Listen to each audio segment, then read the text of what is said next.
Welcome to the Red Light Exposé podcast. We are an international grassroots survivor-led circle. Our goal is to counter the growing acceptance of sex work ideology. We aim to raise awareness of the harms of commercializing sex, meaning prostitution, porn, stripping, and BDSM. Through honest, in-depth conversations, we elevate voices often ignored and silenced. Together, we're challenging stereotypes and dismantling myths. We envision a healthier, safer society, especially for women and girls. We appreciate your company on this journey. Good morning, afternoon, evening, wherever you are in the world. Thank you for joining us again for another episode of Red Light Exposé. My name is Andrea Hines. I am one of the hosts on this project, and I am a woman who spent 7 years in Canada's licensed and regulated brothel prostitution system. Today, we have an interesting guest with a really interesting story. Neil Getzlow was involved in the commercial sex industry as a sex buyer for approximately 25 years and also a pornography user.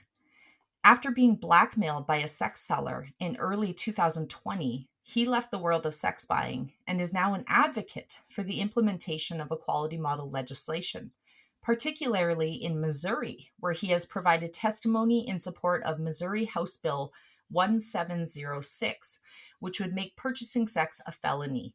We'll get into that more later. Neil is a speaker and author of a book titled Unmasked: Conquering Sexual Sin and Walking in Victory. In addition, Neil has a podcast called Unmasked, and I've been fortunate to have been on his show a couple times, and we've had some really good conversations. If you haven't yet checked it out, I highly recommend doing so. Lots of great, insightful content to be found there.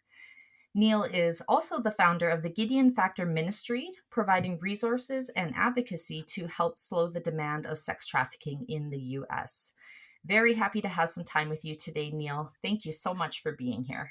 Yeah, thank you for inviting me on. And I appreciate you letting me be in this space. I know it's uncomfortable, but I'm grateful for the chance to be able to share. Well, hey, it's all uncomfortable, no matter what seat we're sitting on, right? If we're talking about this topic, it's just uncomfortable. So fair enough. I really appreciate your vulnerability and your humility to be so public facing in the work that you do and advocating for a partial decrim model, which would see sellers of sexual acts being decriminalized while criminalizing the demand side or the purchasers. So and we said this right before we hit record, but you're like a unicorn in this movement. You don't find men like you, at least not many of them. So yeah. I'm just really glad that you're willing to, put it all out there and come and join us to have a conversation today. Yeah, no, I want to help men that are being impacted by the things that I was, and just give them a hand up, like I got a hand up. So that's awesome. Well, I have a list of a few questions, of course, that I want to touch on. So, but I think for the viewers or the listeners who have maybe not had a chance to be fortunate enough to, stumble across your book or your podcast that we mentioned, maybe it would be a good place to start to just have you kind of give us an overview of your experience with the commercial sex industry on the demand side and kind of just a summary of that journey, which spanned, well over 25 years in many ways. Yeah. I first was introduced to commercial sex buying in the mid 90s. And so, think about the timing of this. This is before the internet. So these were in the, you'd find these ads on the back of these weekly non-traditional publications in Kansas City. That's where I'm based. There was a specific publication called The Pitch. And actually, so this is where Backpage came from in the US. On the back page of this weekly publication, there were a bunch of ads and numbers. And that's how I first sort of stumbled across that. But, honestly, even before, long before I got to the buying side of things, my mindset was impacted by pornography. Mm-hmm. And I had 40-year addiction to pornography that started when I was 10 years old. And for me, it turned into an addiction like any drug would. And when you are on, when you're doing drugs, not that I did a lot of them, but um, you one of the things that were harder and harder. Soon the pornography wasn't enough to take away the whatever pain I was trying to hide from myself. I had to turn to stronger things, and so it was a stair step process. It started with porn, and then it went to, as I got older with money and time, then it went to adult theaters, strip clubs, that kind of thing. And then again, it just kind of progressed, and it was the natural progression to, looking for women who were selling sex. Yeah, 10 years old, that is early exposure. And Yeah. that was early exposure for back then. Like now, I think that's kind of the common age. What we're hearing is a lot of this, like 9 to 12 range seems to be a number that gets floated around about that first exposure. But, this was decades ago. So 10 years old back then was Yeah. probably more so unheard of than common like it is now, right? Well, I mean, so you think about the timing of this. So when I was 10 years old, it was 1980. And so there's no internet. So your pornography consumption was Playboy and Penthouse magazines primarily. And it was at that time, I think that it was looked at as this is the rite of passage for young men, right? I mean, I remember, I would write, there was a little forest behind our elementary school that we would nicknamed it the Playboy Forest, because in there would be these ripped up pages of Playboy magazines strewn all across the ground. So we'd ride our bikes there after school and look at these magazines. We'd looked at these pictures. It wasn't even the full magazine, right? And that's kind of where I got exposed. If this was a video podcast, I'd show you this great picture that I've really has hit home with me from my dad's 50th birthday party when I was 10. That's me sitting on his lap, huge smile on my face. And it was one of my favorite pictures growing up, but it's taken on a different meaning now, because in that picture is also a cake. And on that cake, there's an animated drawing of Playboy Granny. I don't know if you're familiar with Playboy Granny, but that was the animated grandma that was depicted in the pages of Playboy magazine in the 70s and 80s. So it looked like there was an old lady on this cake with, like, very almost nude. Again, it was, it was cake icing, but and we were all smiling and celebrating. So like to me, that's where my culture first sort of got saying hey, this is okay, right? Wow. That's where I learned where it was okay. Wow, I'd never heard. What was it called? Playboy Granny? Now that's my name Oh, okay. for her. I don't. She may have a real name. I don't know. But if they're in the pages of Playboy magazines, they would sometimes have cartoons, little square boxes of cartoons, and one of them happened to be a grandma that was depicted. Oh my gosh. Yeah. Well, and I think that just goes to show that like no women are spared from Yeah. objectification. And I No. never even heard of that. And I think that's because I was very fortunate that I grew up in a home where my dad, as far as I know, was not a pornography consumer in any kind of way or a sex buyer. So I remember going to friends' houses and going into the washroom and seeing like these baskets beside the toilet, and they would have like 40 Playboy magazines or like Mhm. Hustler or all those ones that you mentioned. And just thinking to myself, like, wow, that's so weird. Like, what's this guy doing on the toilet? Like sitting here, looking at Right. naked women. Like, now I know obviously what they're doing, locking themselves in the bathrooms, and it's sad. It's usually indicative of a addiction. But yeah, I just, like you said, it was so woven into the culture that I think, people didn't take note of it. But I think now, because it's become so much more graphic, you can't not take note of it. So That's it's right. not so subtle where it's there and it's influencing us and we don't know. Now we actually know it's influencing us. But yeah, that's alarming. You'll have to show me that picture sometime because I'd be I curious to will. see. Yeah, I Yeah. absolutely will. Yeah. So that kind of leads into my next question, which was like, what do you think brought you to the commercial sex industry? So, some early childhood Yeah. experiences and cultural grooming. Do you think that was, I mean, you mentioned these boys who would go with you into this Playboy forest. Do you think that was kind of like a universal upbringing for kids of your time in your area, or was that just kind of sort of a one-off?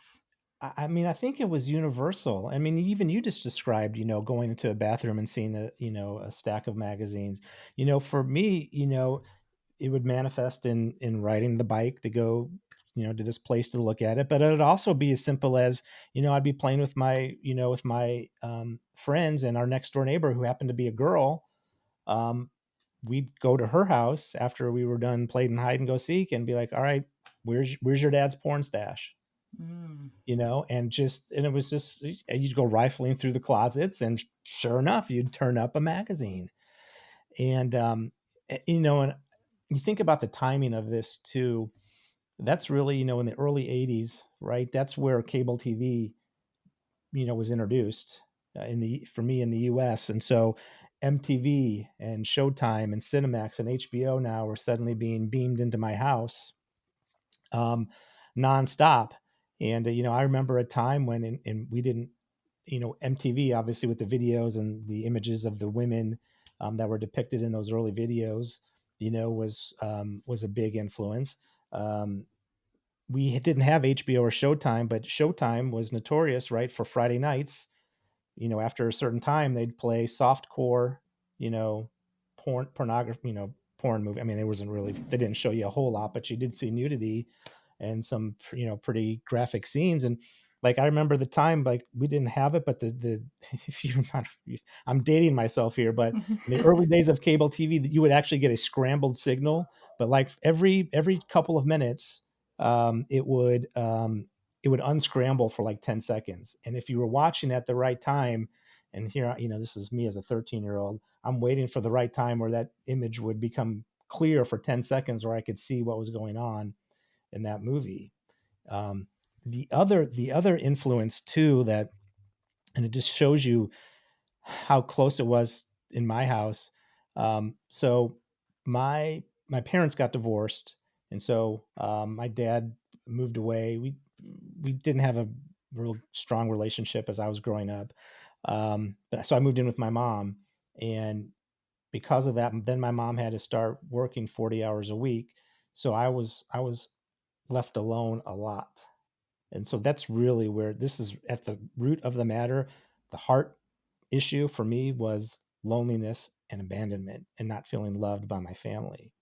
So pornography became a way for me to find that love. My mom, on either side of her bed, had these two giant stacks of Playboy and Penthouse magazines on her nightstands. Oh, So interesting. as I'm alone during the day, I remember vividly during the summer, like that's how I spent summers, just rifling through that material. And Just a quick question, yeah. because that kind of is, like I said, interesting right there, because I don't think I've ever heard of, a woman being separated, single, divorced, any of those things, and having uh porn magazines in her possession. Like, was she also consuming pornography? Did you ever kind of get the story behind that, or was that just kind of left behind whenever? I never asked. That's a great question. I never Yeah. asked. I'm not sure when, Maybe it's a little but invasive, right? You might not want well, to know the no. answer. Well, let's just cut to the chase here, because I like to say that my childhood was seduced. My culture was seduced away from me by this various sex things that were surrounding me. So not only you had the pornography that was there, but you also had. So my parents got divorced. My mom then had a boyfriend that would come over every Friday night. But what I learned was that he was married, and so every Friday night during his bowling league, he would come over. They'd have a drink at the table, and then they'd go into my mom's room. This is an apartment. The walls are very thin. So I heard some things that, that I'm just, that you try not to, that you don't want to hear. Yeah. But then, I know that in their relationship, that I know that they consume pornography together. But I do think it is a generational thing.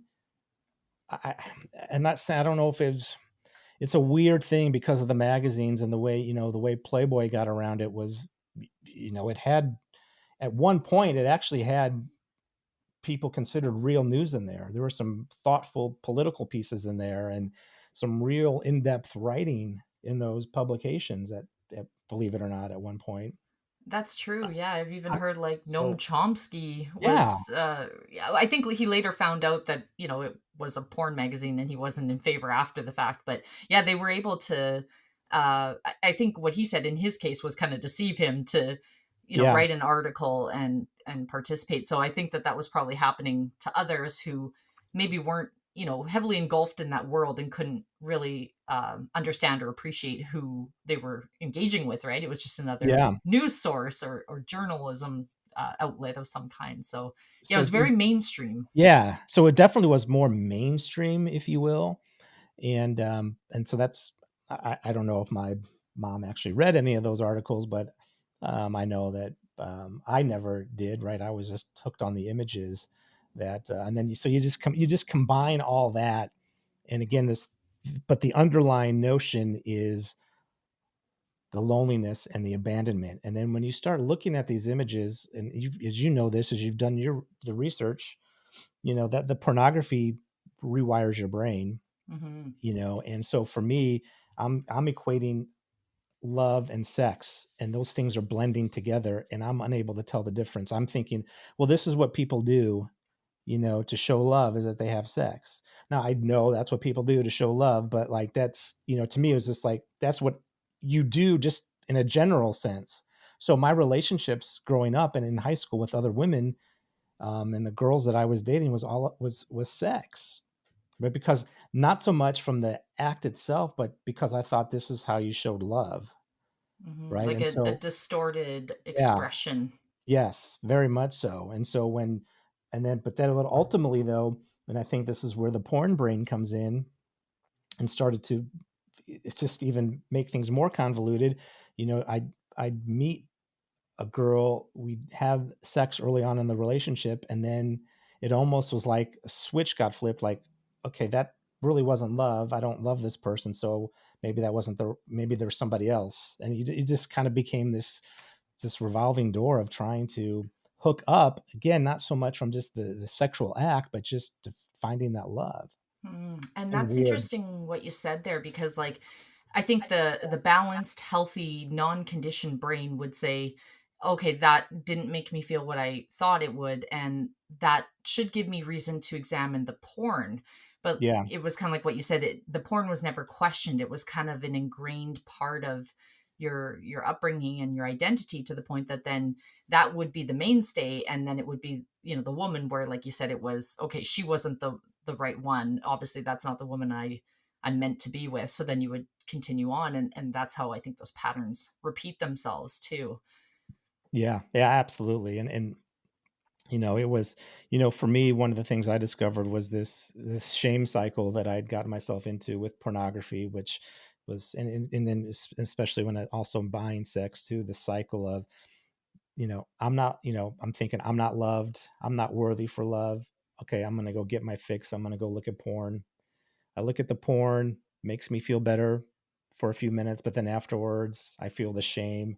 And then I think to myself, well, this is why nobody loves me. This is why nobody's with me. And then to fill up that hole again, I got to go back and look. And it's just, it's that circle. And it just sort of appeared over time, over my life, that cycle would keep spinning in many different ways.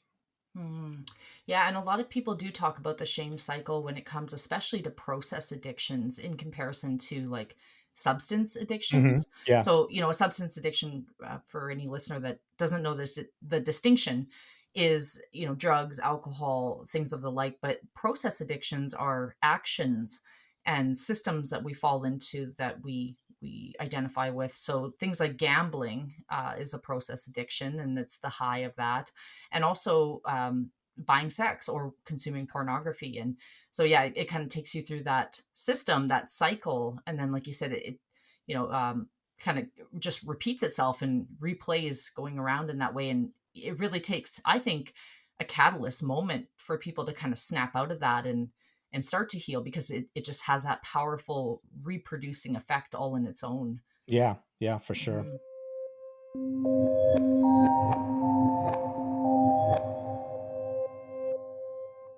when you became a buyer, and that was kind of part of your mainstay daily operations, not daily, but you know what I mean, it was Yeah. part of you, ingrained in your existence.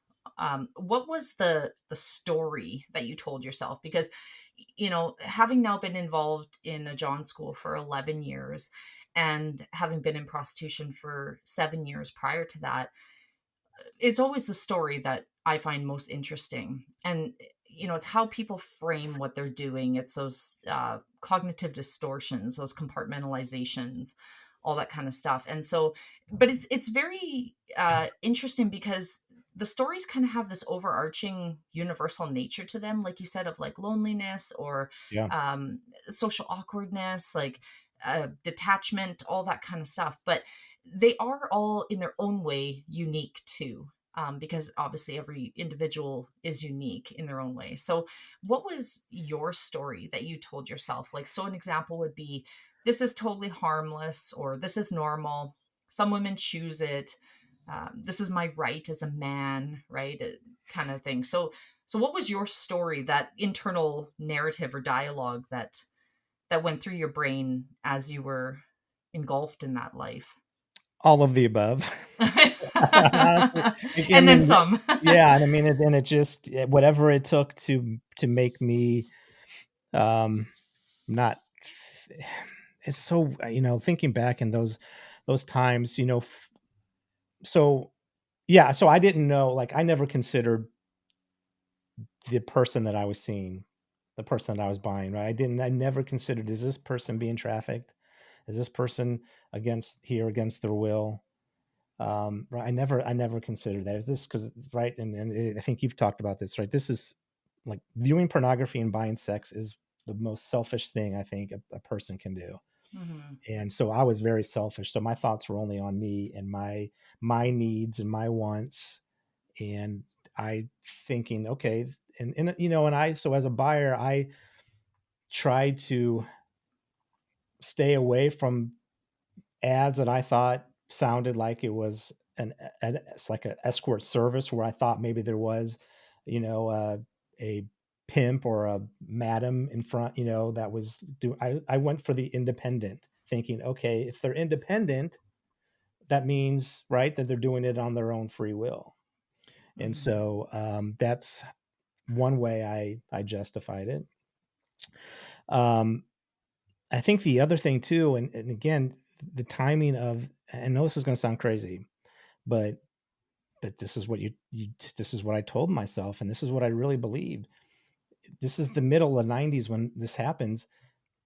Bill Clinton and his escapades with Monica Lewinsky. I looked at that. I legitimately said, if the president of the United States can do this, you know, then what, you know, then it must be okay. And no, saying that out loud sounds really stupid. Looking back on what just a dumb, but like that was my mindset. Like, here's at the time, you know, the most powerful person in the world, and they're, you know, this is how they're treating women. Okay, like I can, you know, I can see myself doing that. Well, and I think that speaks to just how distorted the thought process Yeah, becomes in the yeah, industry. Like, I don't think I've met a single person who has ever left the industry and, you know, had the fog cleared, obviously the conditioning lift, who does not look back and cringe at the things that we've right. said or Yeah, believed. Like, and that in itself creates a lot of shame too, right? Because it's like, how could I have been so stupid? How could I have fallen for that? How did I believe that? But it really is like this thing that just takes over you, and it just controls your thoughts and it directs them in a certain way, and it takes so much to break out of those thought patterns. And like I said, it kind of goes back oftentimes, I think, to external catalysts that do that, where you actually see something so horrific that your mind cannot lie to you anymore about it, or you yeah. know, something like that. But yeah, that's I don't think you're probably the only guy who ever used Bill Clinton and what he did as a Yeah, justification, because like he was representative of, you know, the height of success really that any sure. person can hope for in a Western world, right? President of the Yeah, United States of America. So um And I think even still to this day, like there's so many people that say, well, she chose that, she wanted that, making the excuses for what it is. Yeah, it doesn't matter. Like, he still took advantage of his position to exploit somebody. And so, the other thing too, that when I look back on these encounters, and like for me for me, it was less about the act of the act of sex, where I found the adrenaline rush came in searching the ads, and in trying to find that encounter, and then driving to the person's apartment or hotel. Like, that's where for me, the excitement was, the lure of it was, for me, more than just going through the act itself. But you sort of get into this, like, this laser beam. Like, there would be nothing that would be able to knock me off. Once I'm on that track to go, there was nothing that could have taken me off that path. I just a few days ago did an interview with Paul Laverne, who Yeah. well. He's a Yeah. friend of ours, and he is a therapist working with people with compulsive sexual behavior. And we had such a powerful conversation, particularly around pornography and especially around the effects of porn on men. Mm-hmm. And I don't know if that episode will come out before or after this one, because I'm kind of in this chunk of time of trying to do as many interviews Yeah. as I can before summer hits. And I have 3 children in the background making noise and not being able to hear this topic, obviously. But we actually talked about that, about kind of like that laser focus. And I also mentioned how there's a reformed buyer who comes and speaks at our John School. And he said exactly what you have said. And I've heard it actually since he said it from many, many men. And what he calls it is the hunt. And Yeah. he says, it wasn't even really about the woman. Like, I would have this vision of a woman that I wanted to find. So like a slim brunette, younger, whatever descriptions.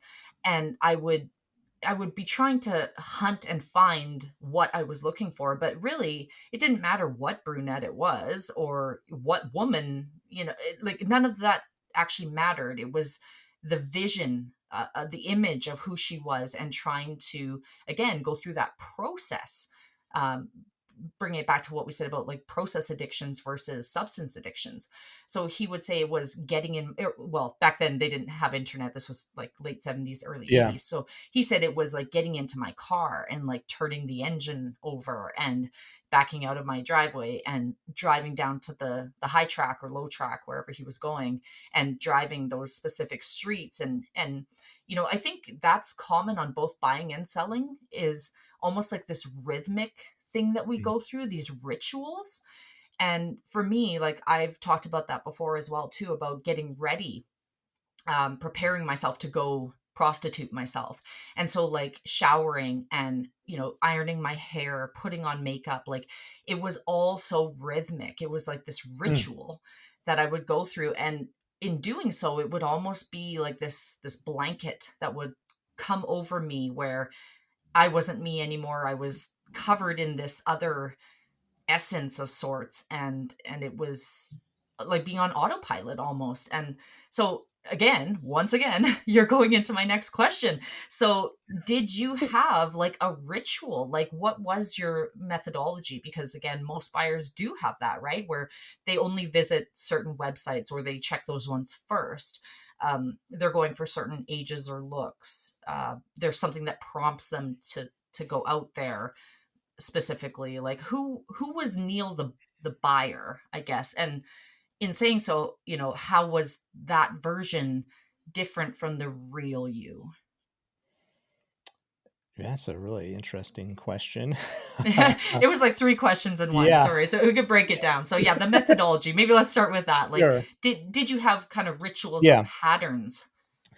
I don't know if I had any rituals necessarily, and I don't know if there was a specific type that I was looking for either. It just, for me, it would be triggered by, usually, at the time that I was going through this, suffering from horrible anxiety and depression, and so anytime those feelings would come over me, I instantly need to go to my safety valve, which was doing this activity.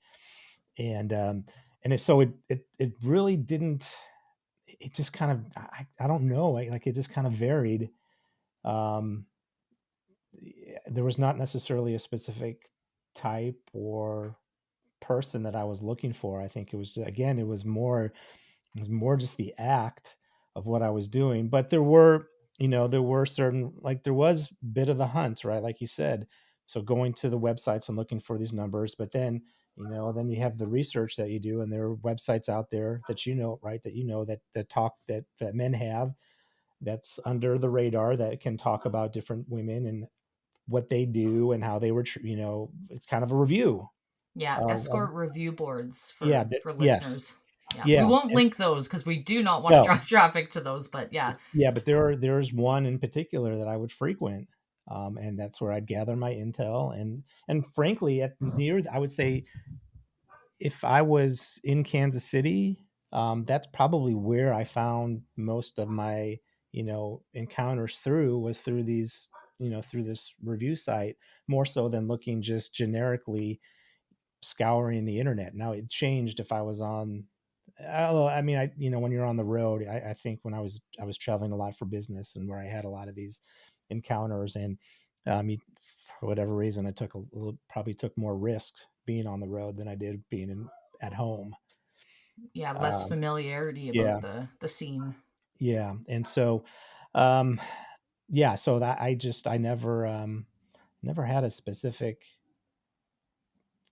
thing that I was going for, but who the that comparing that the Neil of the buyer versus maybe who the real Neil was. And um again, I think the Neil that was a buyer was trying to buy love and affection, and was trying to fill up this hole in my heart of loneliness, right? And I know it's, and then that's why I do share and talk about this so openly, because um when I remember first talking to you, when I first interviewed you, you talked about this different different layers of men that come to see you. You have this kind of this top tier, and they're never going to listen. You have this kind of this bottom tier of men, but this middle group of men that are coming from a place of brokenness, and a place of loneliness, and a place of hurt and pornography and all that. And the point is, I don't want, like, this is not to make anyone feel sorry or for sympathy or anything like that. That's not it at all. But it's just to put a real face and a real story behind why not all men, but why some of the men are doing this, is because this world is a broken world, and it's being overly sexualized through pornography. And that's who the Neil of the buyer was, is a was a man who was looking to escape his reality. And the reality was, I was a man filled with depression, anger, anxiety, and self-created loneliness. And that's the point I want to stress, because when I say loneliness and people think, well, you were married, how can you be lonely? But it was self-created. Yeah, I had my wife, she would have loved to have conversations with me and for me to open up about what I'm feeling. But there is such a stigma today that we've got to keep it in.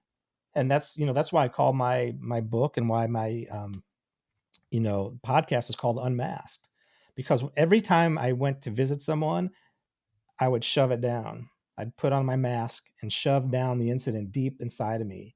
I had 40 years of all of this stuff.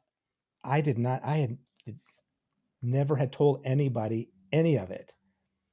And so that was creating this loneliness, because I feel like near the end, and I did go to see a therapist after this to get some professional help as well.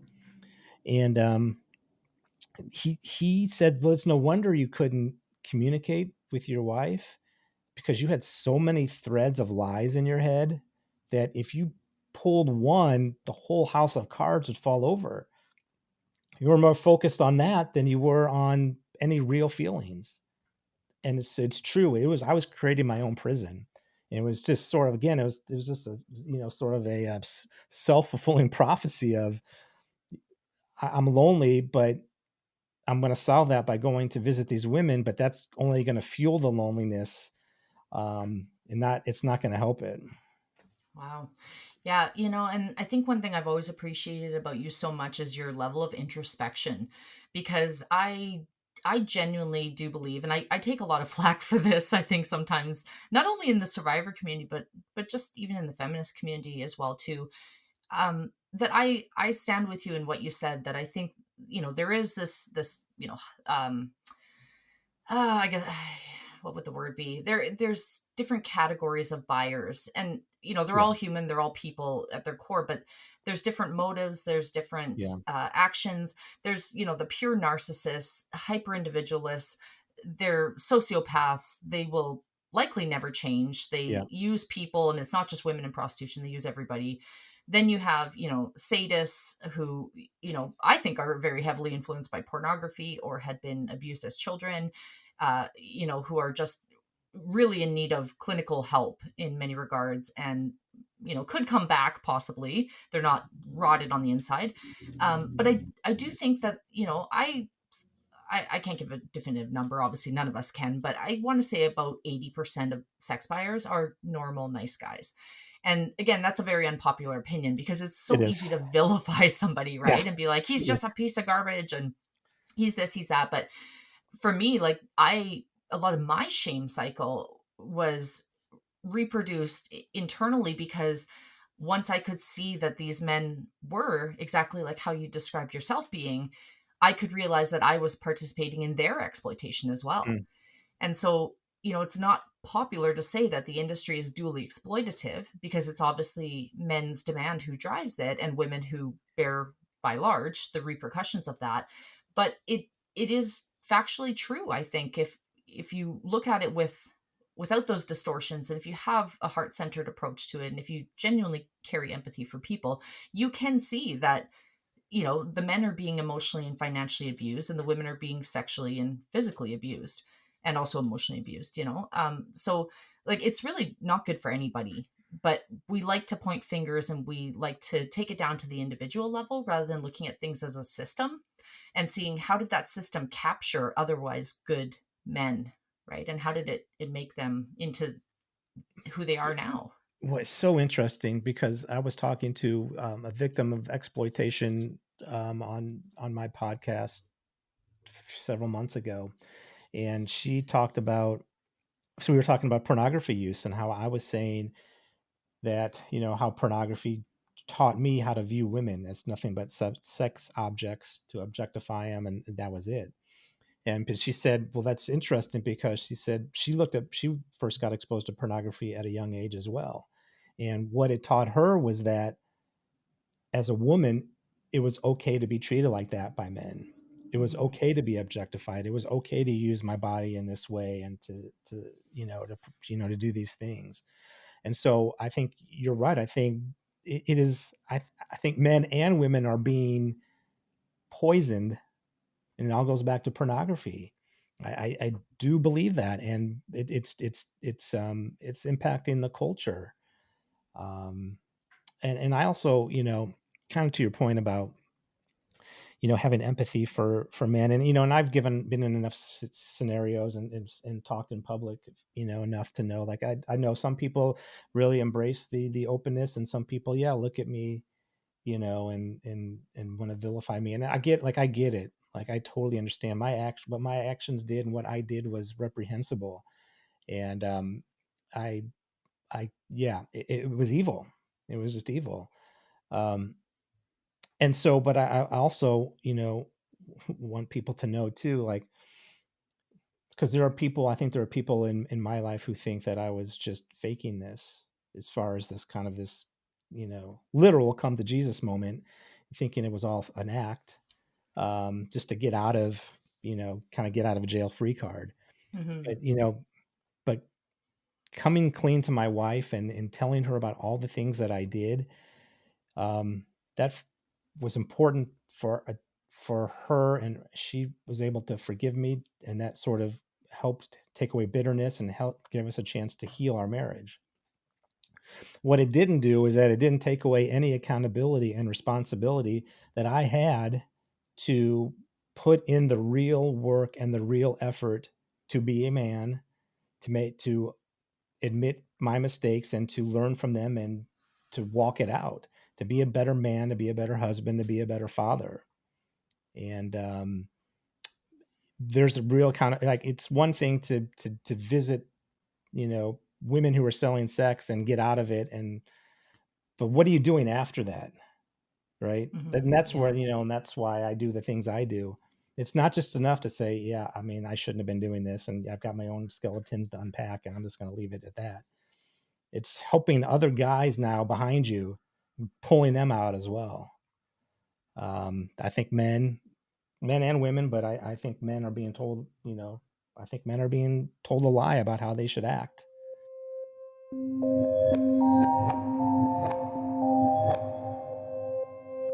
We want to take a brief moment to thank you for your listenership. As an independent volunteer collective, our episodes are only made possible because of donations from people like you. Please visit our website, www.redlightexposé.com, and click the donate button.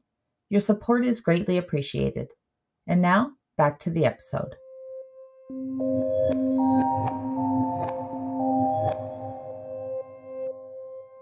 The listeners wouldn't know this, but you and I first crossed paths through a group called Epic.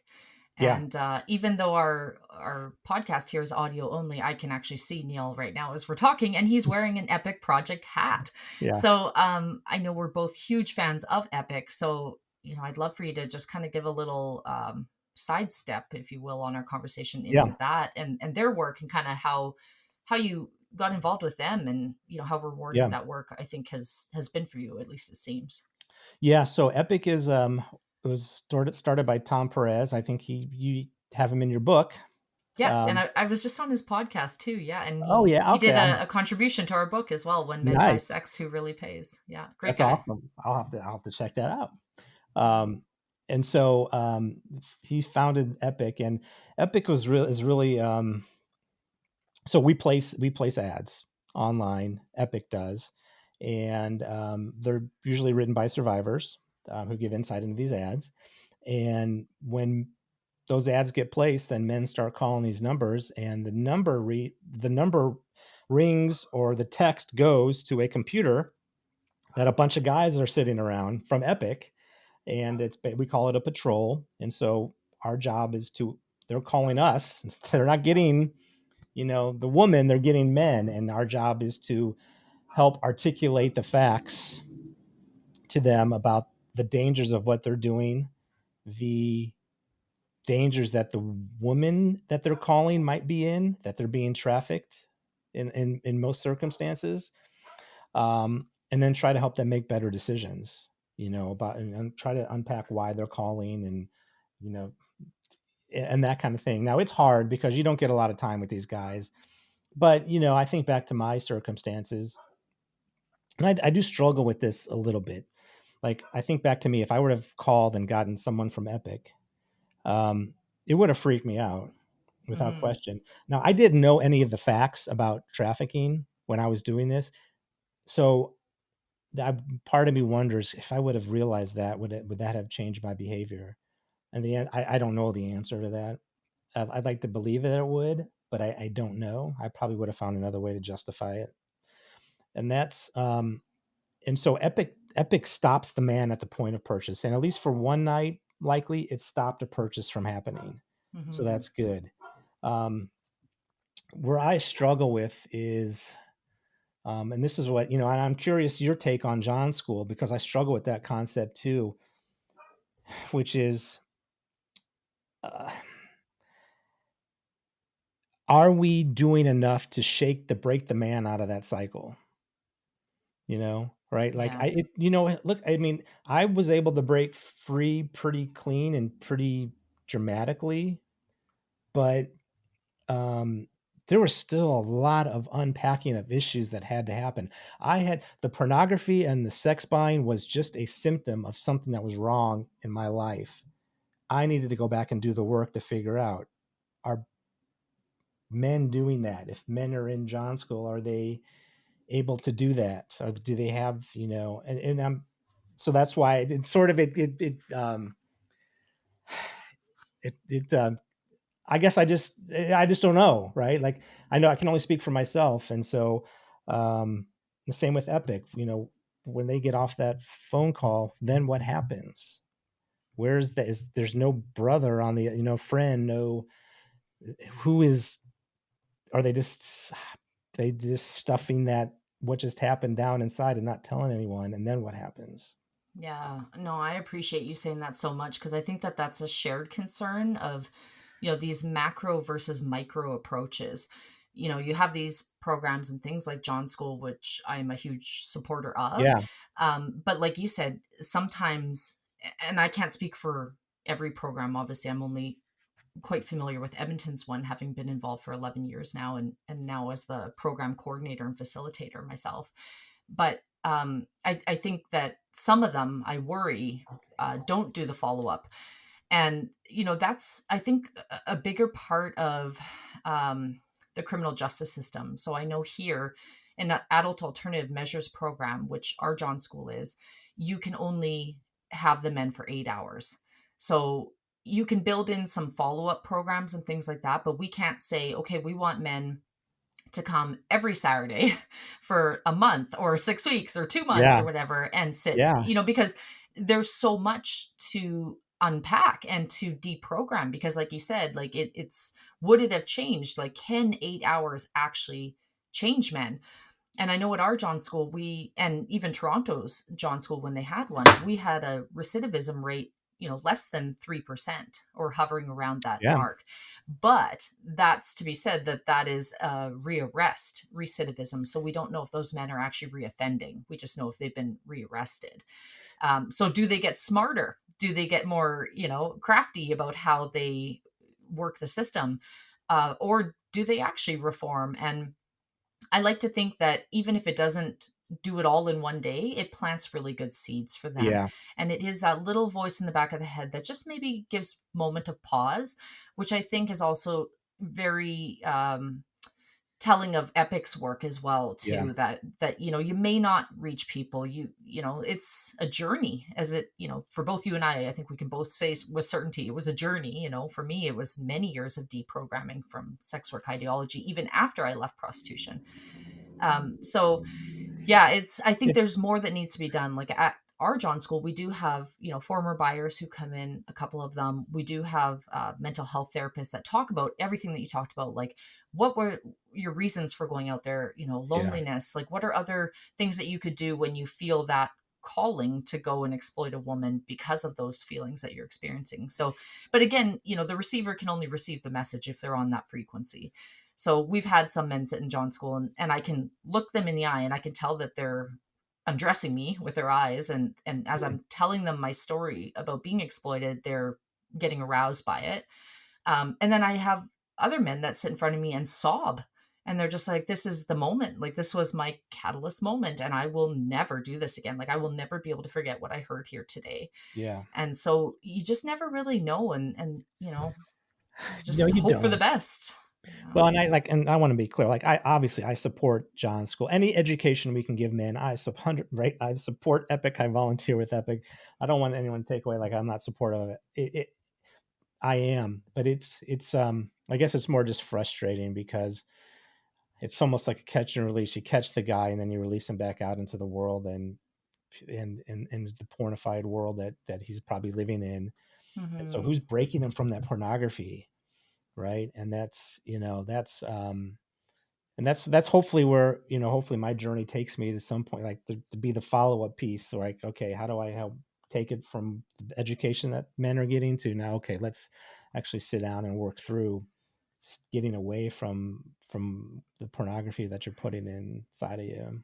Well, and that's really why what you're doing is so important, because okay, they might get snared and put through a John School, but like, then what is out there as the counter rhetoric to this porn saturated culture? Who's out there actually talking about these things, where at any point they can access this information, right? Like, John Schools run every few months, and you have to be arrested to attend one. Usually you can attend on your own accord, but mostly it's men being arrested, right? So like, when they are out of that program and they've got their stay of charges and they're, kind of getting that get out jail free card, then what's there after that? Because we know that, internet is dominated with porn and, all these things, but it's not dominated with stories like yours.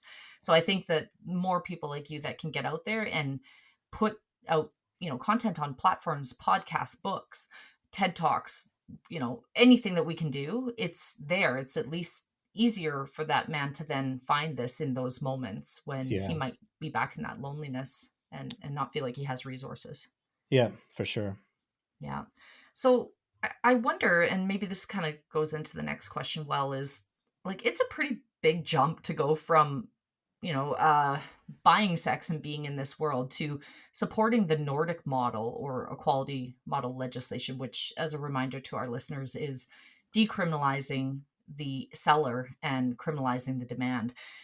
I would think, and maybe I'm wrong, but I would think that most men, when they have this awakening, they would probably be more likely to support full criminalization than they would some type of, legislation that some people would argue unjustly, in my opinion, that is unfair, or feminist in nature. But I think, it's obviously the right legislation. I'm a huge supporter of it. I think it's progressive. But how does that happen? Like, how did you go from not just kind of being like, oh, that whole industry is bad, these women took advantage of me as well as I took advantage of them, let's just scrub the whole thing, criminalize it all? Like, how did you not go that route and instead go towards really, like I said, more so feminist minded legislation like the Nordic model? But I think a lot of it is so I happen to be, and part of my journey involves as a faith journey. And so I happened to get dropped into a church that the pastor, which is very rare, pastors speaks out a lot about sexual exploitation and human trafficking. And they have a big fundraising campaign every year, which they donate money to Exodus Cry, and other, great.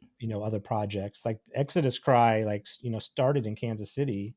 And so they have a real tight relationship with a lot of people there. And so because of that, they brought in, Helen Thomas and Layla, I'm going to get her name wrong, from Helen Taylor, I'm sorry. Yeah. And Layla Mickelwaite. Thank you. Yes. Yeah. And Benji came No in. lot. Yeah. Thank you. You got it.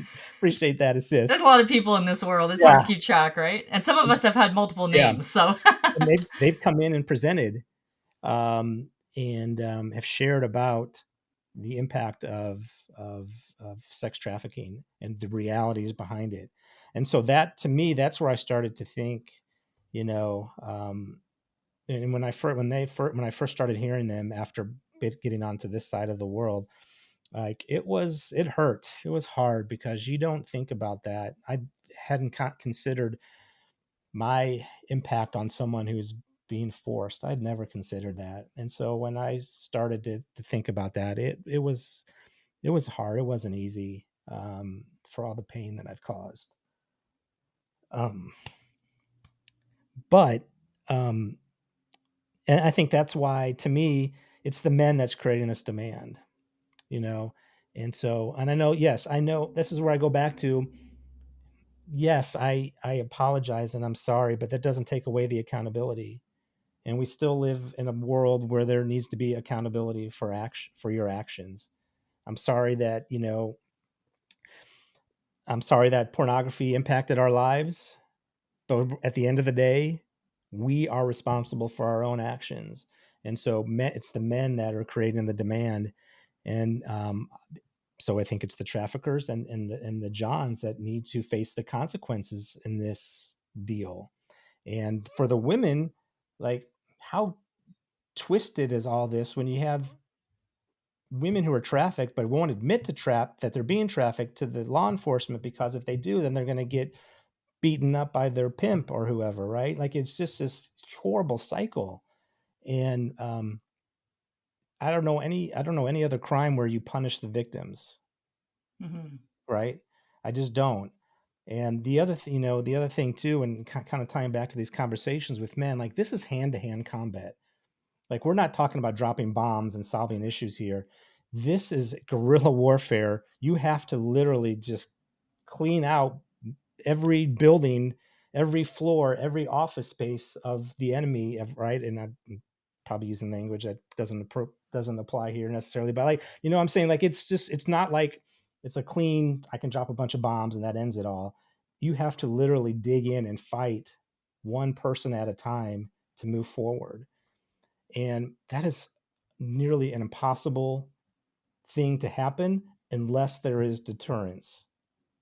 And I do not believe that there is any deterrence for a man to buy sex, because most likely you're not going to face any consequences other than maybe spending a Saturday with you and paying a fine and getting basically getting the equivalent of a traffic ticket, a misdemeanor. Yeah. That, to me, that's what that is broken. That doesn't, and then the ones getting punished are the victims. Help me understand how that makes sense. Yeah, and I think the issue is that a lot of people never arrive at the point of seeing the women as victims. Yeah. And I think that is so influenced by choice feminism and as a distorted nature of sex positivity that says like, hey, if you get paid for doing sexual acts, all of a sudden you're in control, you're autonomous, you're all empowered, all these things, which we know is not true. It's really just abuse that you're being handed some money to endure. So I think that you have to not only forgive yourself and move out of that shame cycle, which you have, thankfully, but you also have to then be able to look at other people with empathy. And I think that is very hard for men to do when they've been sex buyers, because the whole nature of the commercial sex industry relies on your lack of empathy for your participation. Because if you actually felt that, you would see it early on and be like, oh, I don't think I want to be a part of this. So, and again, Paul Laverne did a really great job just breaking that down about like how we become so separated and numb to it all and to the suffering that we're on autopilot almost. We can't appreciate that in other people. Well, and the other thing too, like if you saw a homeless person on the street, would you really think, well, maybe I'll just pay her $100 and sleep with her, and that'll give her some money that she needs? How is that any different from the woman who has no money, no other way of making income, who now feels forced to sell themselves? Maybe they don't have a trafficker, right? But they're stuck in a cycle of poverty that they can't get out of, and this is the only way they know how to do it. How is that taking advantage of that person?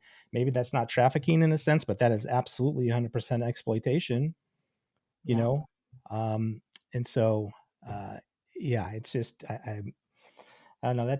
Obviously that's a passion point for me. I just feel like, getting on this side of things, talking to victims, seeing the legal system, how it plays out. And it goes to like, and we're not going to solve this conversation by ourselves. There's a bigger conversation that has to happen in society as a whole that says, why is it that people feel the only way they have in this world to make money is by selling themselves? That's a broken system to me. And I don't have the answer on how to fix it. No, we ought to be having a conversation about why is it that way? And you can't get these women out of this cycle because they have nowhere to go. And that's also part of the problem. There's no resources on the other side for these victims either. Absolutely. And sadly, that will be the argument that people use to justify the commercial sex industry, I find. So they'll say, well, there's nowhere for the women to go, so this is the best option for them. And it's like, okay, economically, one could try to frame it that way. But, we know that a lot of women in prostitution don't leave the industry rich because they end up needing to self-soothe in some kind of way, either through drugs, alcohol. For me, it was like traveling or eating at fancy restaurants to try to tell myself like, oh, look, you're in the upper echelons of society now. Like you're not this, gutter woman that these men make you feel like inside whenever you spend time with them. Like I had to almost prove to myself that I wasn't those things that they made me feel like I was. And so like, I think people can't understand that, again, it reproduces itself and that it is a two-prong approach. Like, we have to fight poverty because poverty leads to, a ton of horrific things, but we shouldn't use that to then try to justify commercial sexual exploitation. Like we can say both things are bad simultaneously, but it seems like people, they can't see it that way. It's an either or thing. Yeah. And I find that very frustrating. And yeah, I'm sure you do too. Yeah, it is.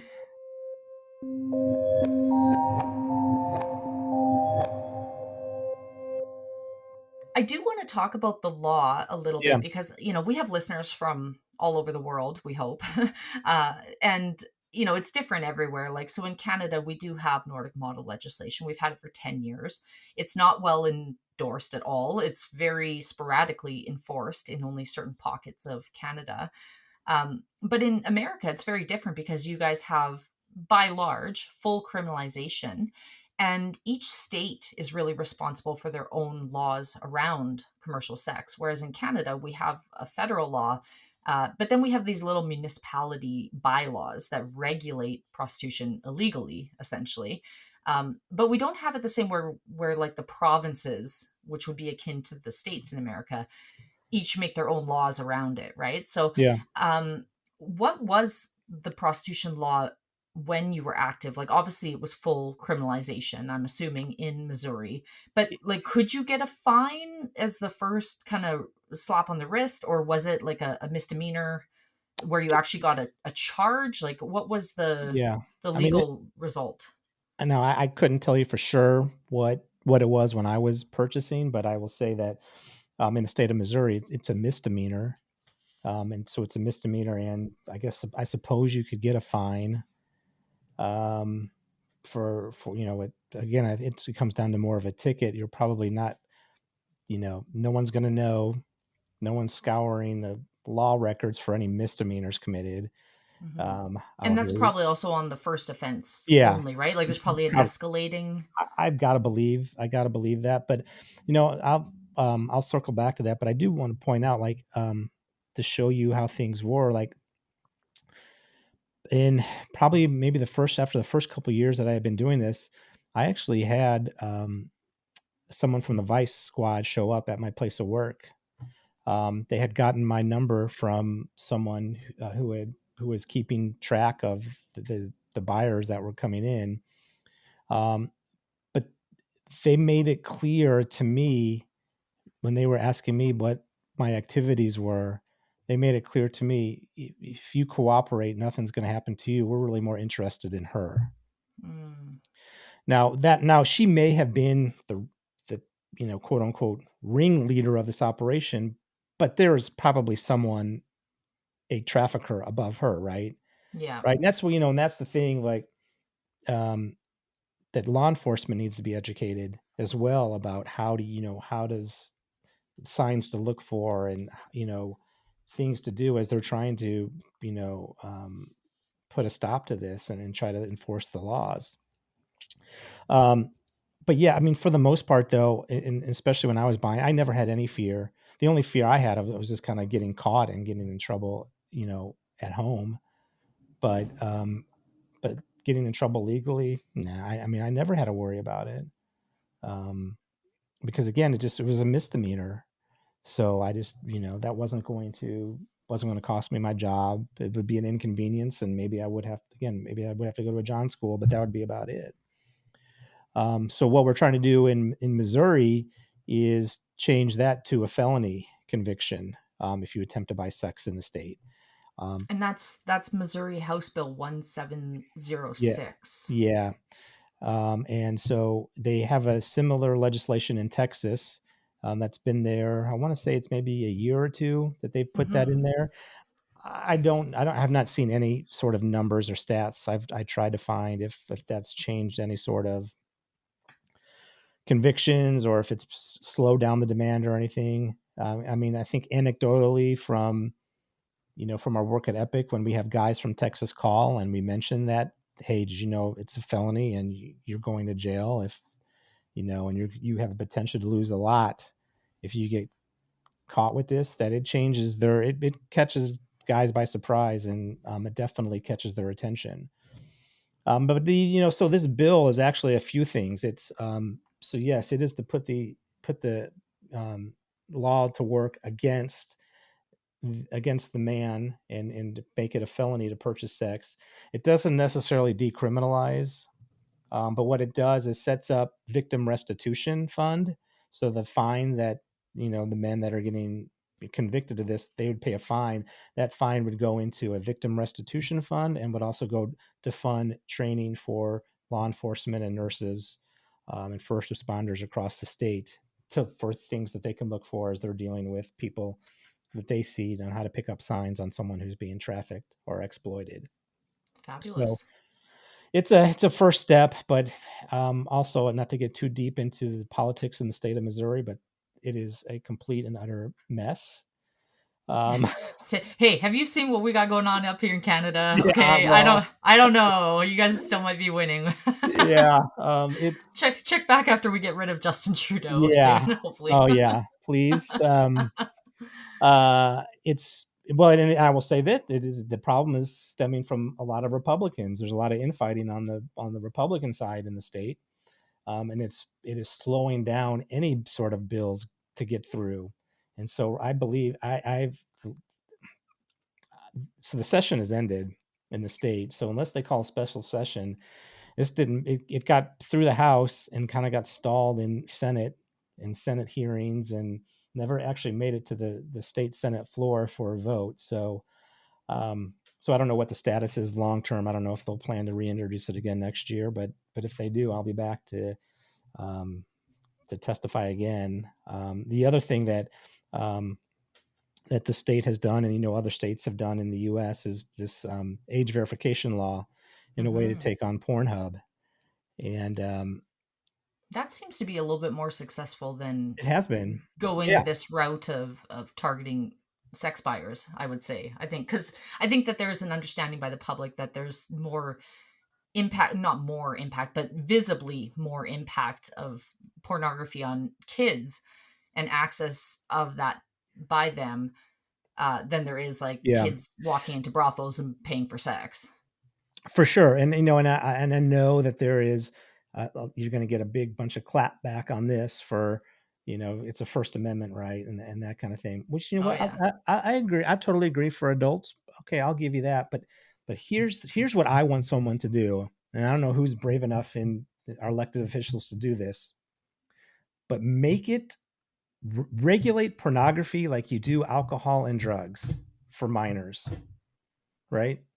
Why can't we do that? There is enough proof out there that shows that pornography impacts your brain the same way that drugs do. Why? Because of that, why can't we don't let kids go in to buy alcohol until they're 21? We don't let them go in to buy cigarettes until they're 18. Why? Because there's science that says it's bad for them. There's science that says, and hey, look, and we're all about mental health, right? In this country now, everyone's got a mental health. Okay, we'll back it up. This is a mental health issue and nobody wants to address it. It's more of a mental health thing to me than a First Amendment thing when it's talking specifically to minors. Yeah. Well, and still too, I think it speaks to the larger issue of whose rights are we protecting? Because we know that so many women who are appearing in pornography That's right. are trafficked or are just, economically destitute and coerced and broken and all that. So yeah, I really struggle with that whole free speech, freedom of expression, which is our term here in Canada. Yeah. All that stuff, because I'm who are we actually protecting? Because again, to arrive to that conclusion, you have to really disregard the true nature of the industry. And I think people, because there's that dopamine hit tied to the orgasm, and because it's really the most powerful experience arguably that many of us can experience physically, it just seems like people are don't touch my orgasms, they're willing to fight for other things and find balance. But we have this society that just really supports the unconstrained orgasm. And I've just never understood that, because as with everything else, you have to have some measure of constraint with really everything, or you start going off the deep end into these really horrific areas of stuff. Well, and until we cut off the supply of pornography to the kids of today, then this conversation that we're having is going to continue for the next generation and the next it is just going to continue.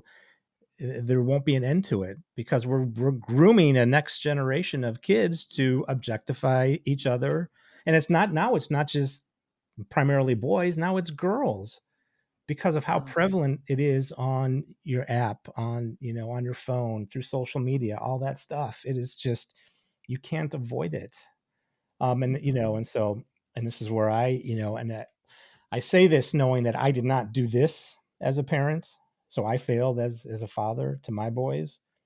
in talking to them about the dangers of pornography and keeping them away from that stuff and not putting technology in their hands until they are ready for it. Like also, let's just say parents need to be parents in this too, Yeah. right? And know what your kids. It sucks that we have to do this, right? It sucks that we've got to be watched like this, but this is the culture that we in. So yes, you need to know what is on your kid's phone at all time and who they're talking to at all time. Yeah. You know, I have 3 children, as you know. I have 2 boys who are 10 and almost 8, and then I have a girl who's 5. Um, and you know, I think I maybe told you last time we spoke, or a time before that, maybe, or somebody else. It all kind of blends together. Yeah. But when I was pregnant, I literally, like, I'm not religious, as you know. I'm spiritual, but I'm Sure. not religious by the definition. But I actually literally looked up to the sky and was like, God, goddess, universe, like whoever's up there listening to me, like, please, I do not want to have a daughter. I literally prayed for all 3 of my pregnancies that I would not have a daughter, because I was so scared that I would fail her, that I wouldn't be able to keep her safe, that I, you know, would see her go down the same route that I did. But I'll tell you now that I have a daughter, I realize that it's equally, if not more important, like you said, to really work with these young boys and these young men. And so my son, who's 10, he's very well versed on sexual exploitation, pornography, obviously age appropriate level. You know, I'm not showing him horrific graphic things and, you know, scarring him, but I talk about, like, you know, giving hugs to people who don't want hugs, or giving money to people to try to get them to do things that they don't want to do, and stuff like that. And it is hard. There is a huge part that parents have to play in that. And I think that that's also another thing that people use to justify the commercial sex industry. Unfortunately, though, they will say, well, hey, porn's not the problem. It's the parents who are the problem. So I really believe that it's all of these things that we have to really widen the net and go at it from, like, multi approach Yeah. basis, you know. And so, yeah, but you know, it's frustrating because the things that we know need to be done are also the things that seem to be used to justify what is being done to Right. harm people. So yeah, you know, some days we just feel like we're spinning and not really making much gains, you know, because you have to tackle it all. And when you're kind of diluting your advocacy or your work or your focus, it's very hard to see gains in any one specific area, I think. It is, and it is hard. Like I said, I do believe it's a, you know, it's a hand to hand combat fight. So you can't. It just takes a lot of energy to go through it. And you know, does, you know, like we were talking before we jumped on recording. You know, in the U.S., you know, the Sound of Freedom movie that, you know, put a spotlight on trafficking. Now we can argue whether that's trafficking that's happening in North America or not. We can debate that another time, but it did shine the light on trafficking, right? And so people were energized by it and wanted to do something. And now that that movie's kind of gone out of the conscious of the country, I don't feel like that. And maybe again, maybe it's just me, maybe I'm just in my own bubble, but it just feels like people aren't talking about it as much. Even in my church, you know, it's still, you know, a church that is that one of our big things is going after it. It just feels like it's just kind of gone off the radar right now. And but that just shows you how hard the fight is, because there are so many fronts. And and the people, generally speaking, the people that are making the laws are the ones that are using the things that we're trying to stop. Yeah. Yeah, it's that commonplace.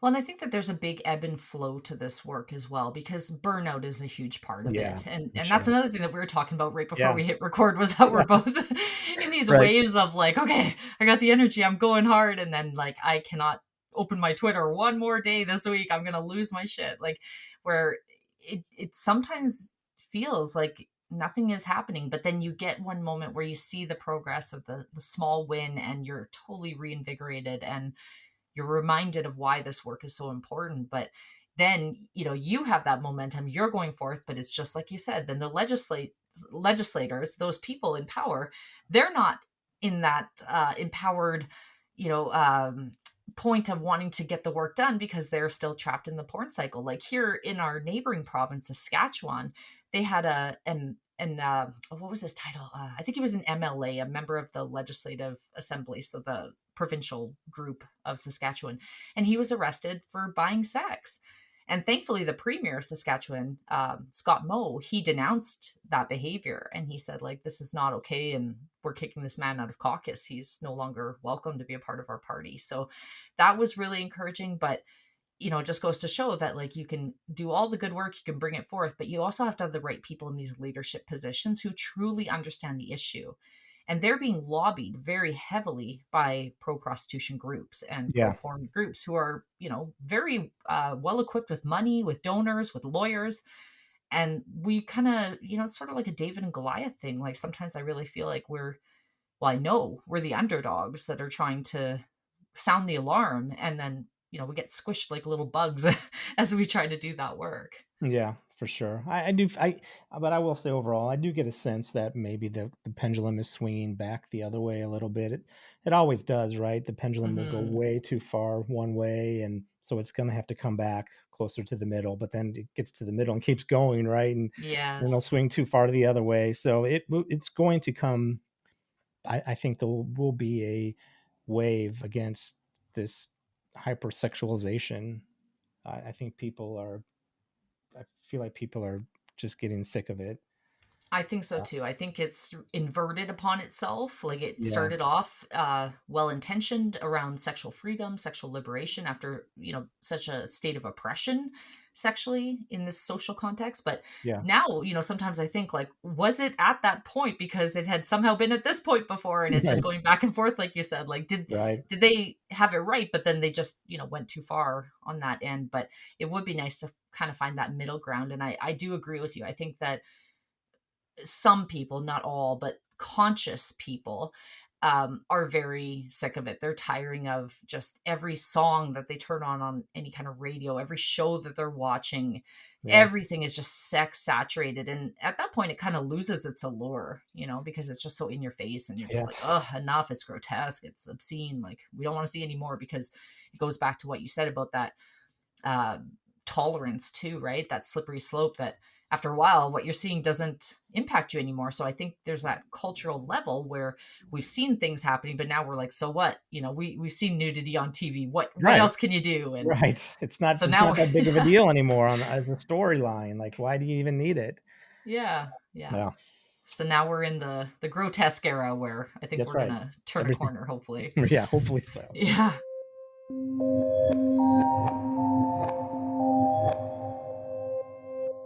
So it's been now just over 4 years for you of being free of porn and sex buying. And, first and foremost, congratulations on that, because it's one thing to walk away from that world, but it's another thing to stay away from it. So I just want to honor you and congratulate you for that. And thank you for all that you've done in the last 4 years. And for our listener, you might not know this, but Neil and his lovely wife, Amy, also contributed financially to Red Light Exposé when we were in our very, very beginning days of formation, and we created a GoFundMe account because none of us are paid by anyone. So we were begging on the internet, and Neil and Amy graciously came in and donated. So, you've really done a lot of really powerful work. You've been there, you've platformed several survivors on your podcast. In my mind, in just 4 short years, you've done more than a lot of people that I've seen in all capacities doing work on this area. So I think that to some degree really, brings you to this point of, a respected leadership role of, bordering upon into that expert status. And so I want to ask you, like, what would you say to other men who are listening to this conversation, who are still consuming pornography or renting women's bodies for sexual usage? Is there kind of, just something that you think is, I don't want to use the term generic, but it's probably the best fitting one, but generic enough that it could resonate with your average guy who I think we both agree is not some sexual predator and horrible person, but is just in that cycle that you were once in yourself. Yeah. I would say a few things. Number one, like, it's looking at pornography and buying sex. Number one, at its core, it's not healthy, right? It's not healthy for you. It's not healthy for your brain, for your mental health.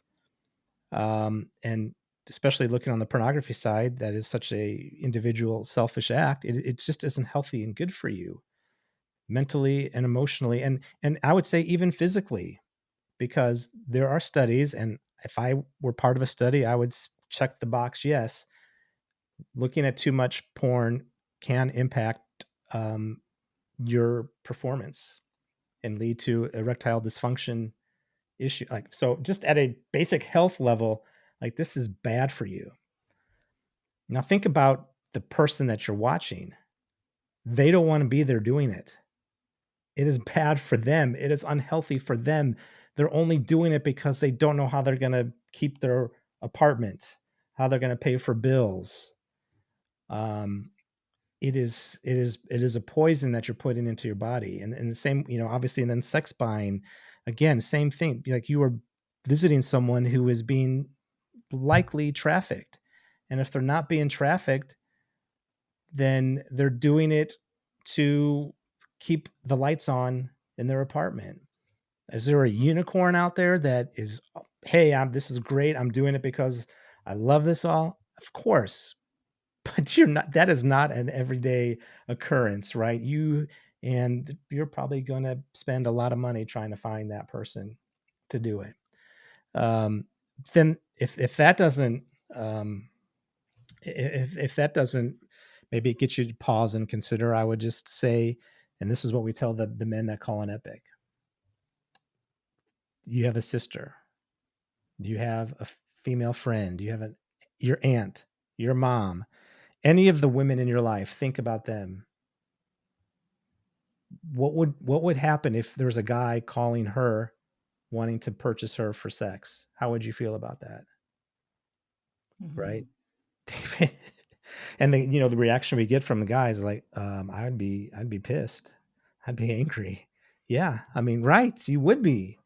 So this is what you're doing to someone's sister, to someone's niece. This is who you're, it's not just a nameless, faceless person. It is a real human being. Like, that's connected to a community. Yes. Yeah. It's a real human being. And we don't, like, I would just say, open your eyes and see these people for who they are.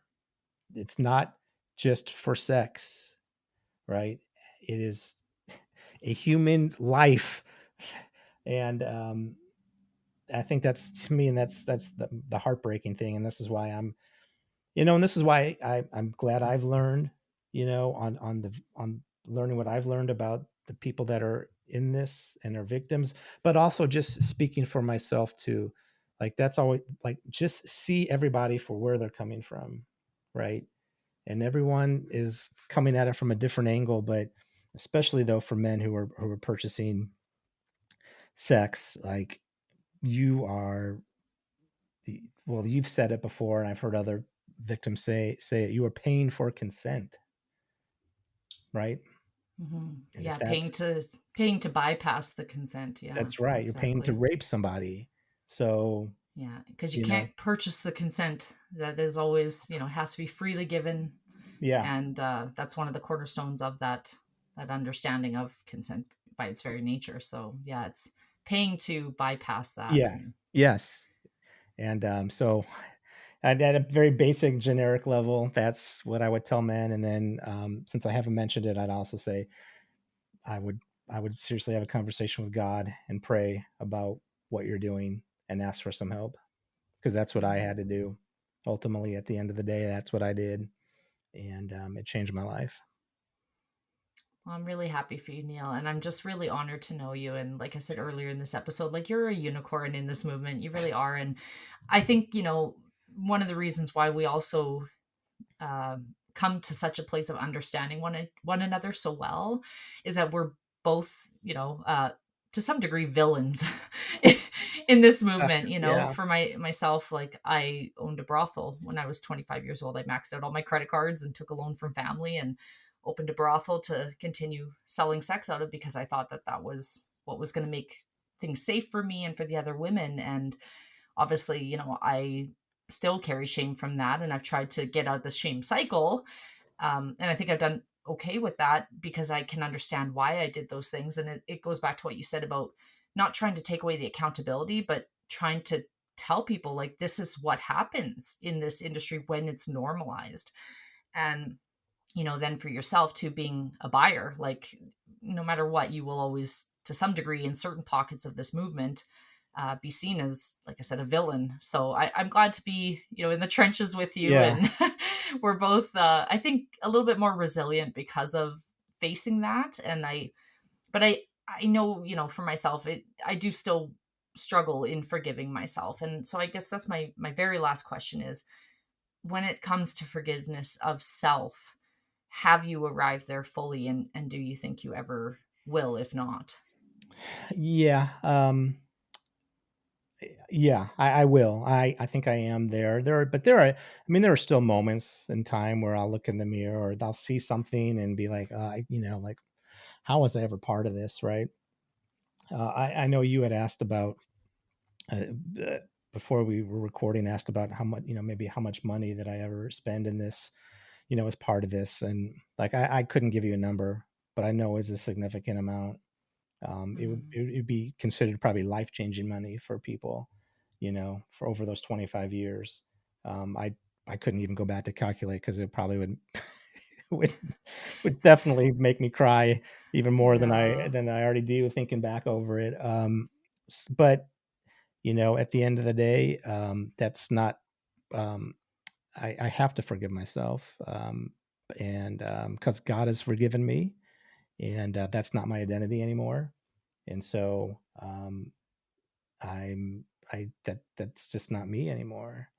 And if people want to look at me and label me as that, I'm okay. Like, I'm okay with that. Like, you go for it. Like, it's not going to impact who I know I am and knowing what I'm doing and knowing the person that I'm becoming. So I have forgiven myself, but I also, I want to say to you, and I think I might have said it when we've talked before, but I always make sure that I also say this to you and to other victims that I talk to, and just to anyone who might be listening. And that is, I'm sorry.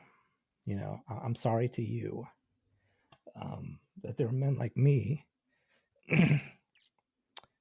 that do this, and I'm sorry that we have to have these conversations. There are so many other things that I wish we could talk about, but this is one that we have to talk about, and so I just, I am sorry for that.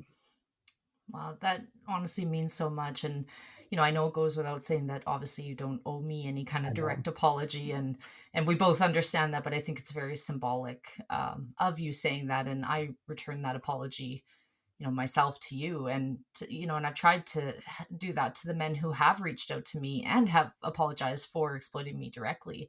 And I've said, I'm sorry I did that to you as well. I'm sorry that I lied to you and I manipulated you and I kept you stuck in a place that you probably wouldn't have been in as long as had I not done those things, and had I not been in that cycle. So it goes back, I think, to that whole hurt people.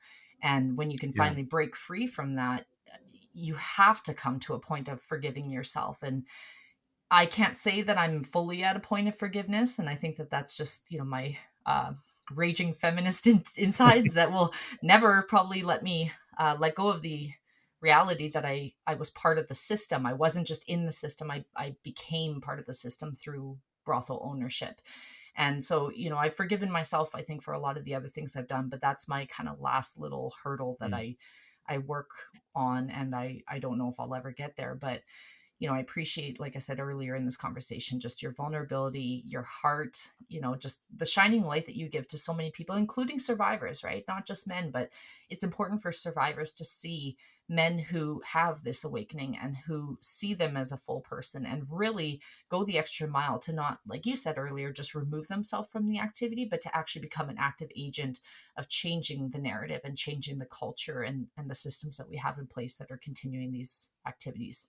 So make sure, listeners, if you haven't already, check out Neil's website. It's phenomenal. Check out his book, check out his podcast. There's so much wealth of information and insights that he has. We'll definitely link his website in the show notes below, which is neilgetzlow.com. So thank you once again, Neil. Can't ever thank you enough. Every time I talk to you, I feel invigorated and affirmed. And, I hope that we can give that back to you as a survivor community as thanks for all that you do with your role in this arena. Thank you. I appreciate that.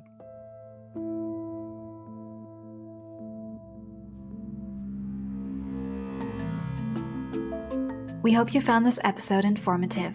To follow us on social media, click the links in the show notes below. If there is a topic you would like us to cover, you can contact us at redlightexposé.podcast@gmail.com or head on over to our website, redlightexposé.com. There you can also find a donation page if you'd like to support the show. All the hosts at Red Light Exposé are volunteers, so we rely on your donations to continue to compensate our survivor guests and cover operative costs. Thank you for listening. We hope you tune in next time.